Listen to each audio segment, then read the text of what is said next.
Bonjour, alors aujourd'hui on se retrouve pour réaliser la page suivante, c'est la double cascade.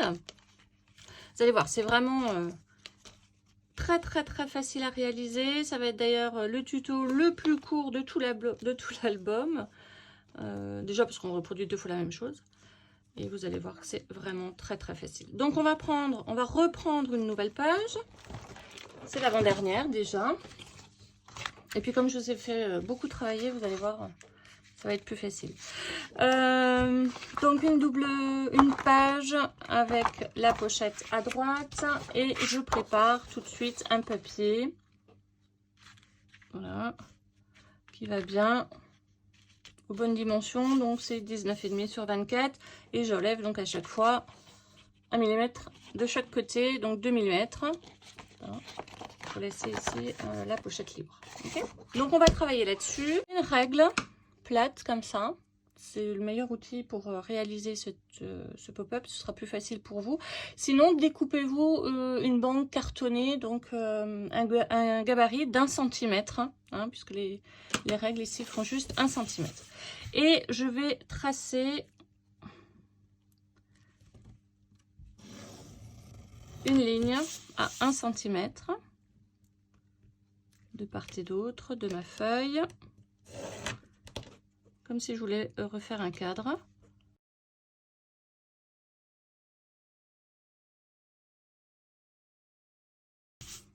Okay. Vous allez, à partir du côté droit, réaliser 5 traits. Donc là, j'en ai déjà un. Je vais en faire un deuxième.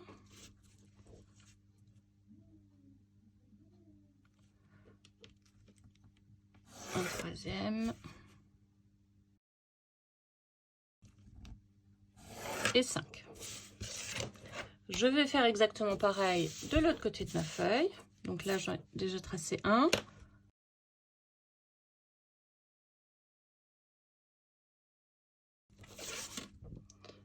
Voilà ce que vous devez avoir.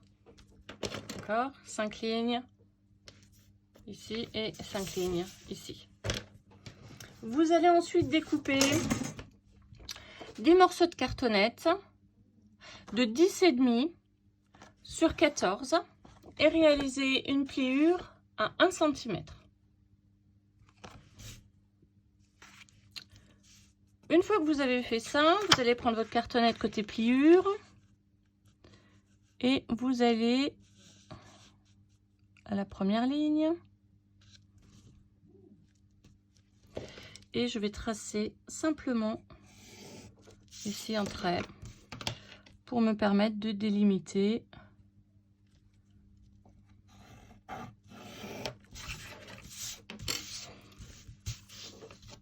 directement, voilà, la hauteur de ma carte. Je vais à présent découper au cutter ces 5 lignes, 4 et 5. Donc bien évidemment,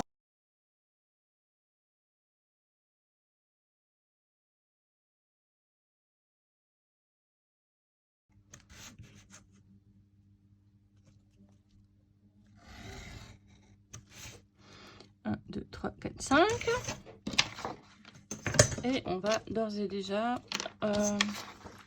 faire donc l'autre côté, donc l'opposé. Hein. Si vous avez ouvert ici, il faudra ouvrir là.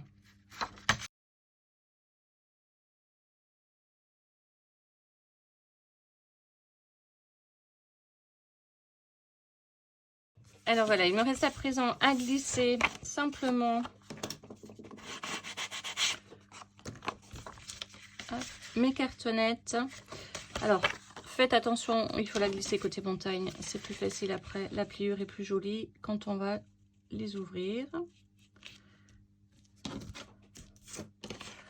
L'avantage ici, c'est que je vais pouvoir positionner ma carte avec les repères au crayon que je me suis fait. Voilà, ça me permet d'avoir une carte bien droite de l'autre côté. le mieux, c'est toujours de fixer les côtés avec du scotch. Comme ça, ça ne bouge pas.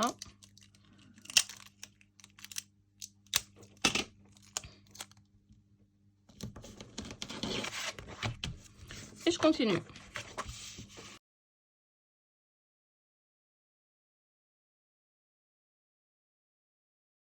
Voilà, donc j'ai terminé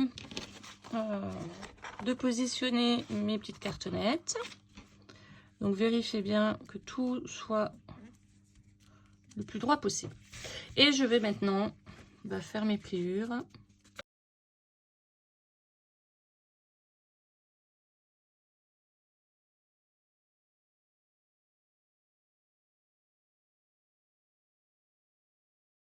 Et voilà.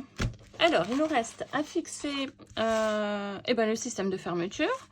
Donc, pour ça, je me découpe des tags.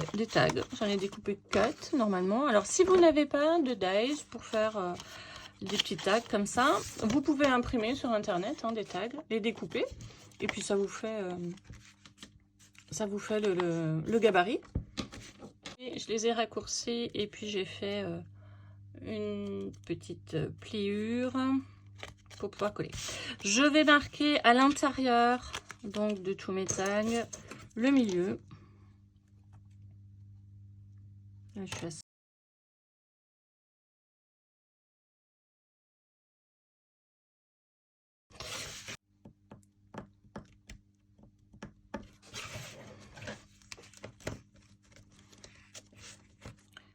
Sinon on va pas y arriver. Hop. 102. Voilà, je vais maintenant simplement coller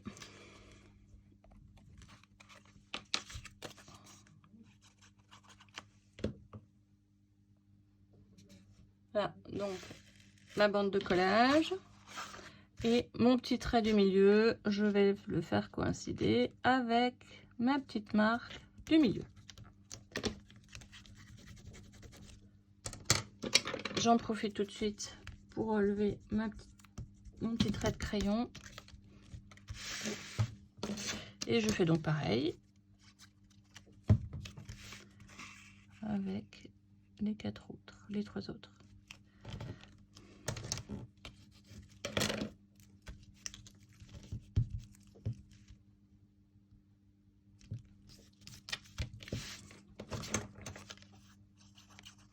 Il vous reste plus que à mettre le décor. Alors, si vous avez beaucoup de papier, vous pouvez recouvrir donc toutes les surfaces des cartes, par exemple, et ici mettre sur du papier uni ou même laisser noir pour mettre des photos. Si vous n'avez plus assez de papier, vous pouvez très bien laisser ici un espace et juste l'espace noir et juste coller une bande, par exemple, de papier, du papier imprimé. Voilà, là c'est vraiment vous qui choisissez en termes de décor ce que vous souhaitez faire. Voilà. Alors moi j'ai pour habitude de consolider avec des œillets les petits trous de mes tags. Si vous n'avez pas ce genre de machine pour faire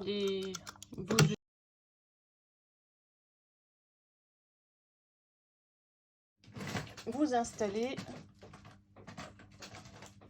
des œillets comme ceci, mais après avoir décoré.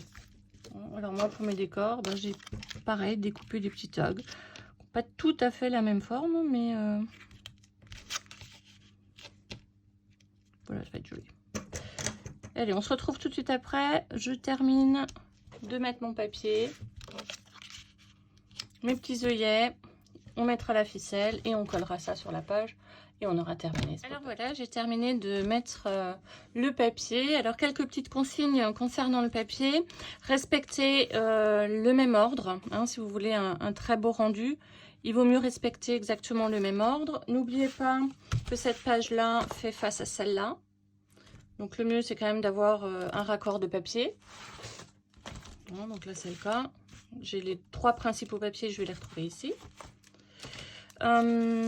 Qu'est-ce que je voulais encore vous dire? Oui, et respectez aussi une logique quand vous installez votre papier. Là, je vois que j'ai pas encore tout gommé. Donc, papier à motif, papier uni. Enfin, petite texture, papier uni, papier motif, petite texture. D'accord? Essayez toujours de respecter cet ordre-là. Je vais fixer un petit ruban. On va faire passer un petit ruban dans mes œillets. Donc vous voyez, hein, j'ai simplement collé des œillets que j'achète rayon papeterie en supermarché. Alors, ce que j'aime bien faire, c'est les biseauter. Déjà parce que ça rentre plus facilement. Puis c'est plus joli.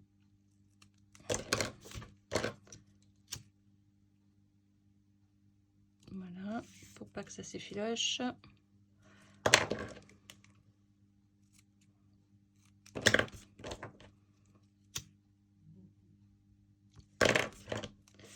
Et voilà, donc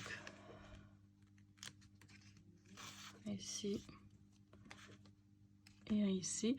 Donc j'ai fait le choix sur cette cascade d'arrondir les angles, hein, mais ce n'est pas le cas dans l'album d'origine. Et je mets rien ici en me disant que de toute façon on aura une photo et le fond noir fera ressortir la photo.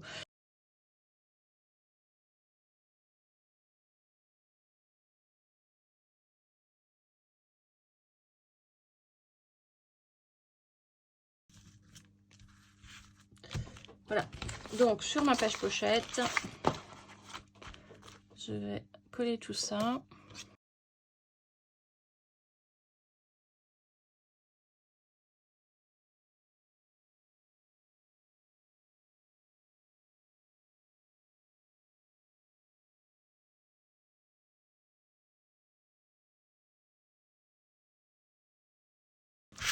Voilà, donc toujours un format A4 avec une pliure à la hauteur que vous souhaitez.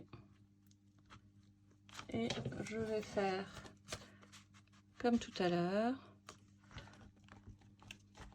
puisque ça c'est ma deuxième page, mettre à peu près à la même hauteur et je vais y coller mon petit onglet que j'avais préparé d'avance.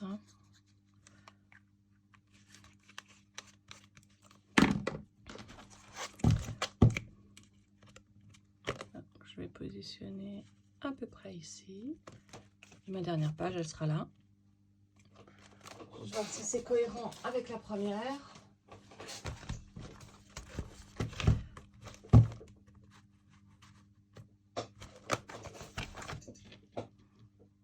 Faut presque un peu le baisser encore.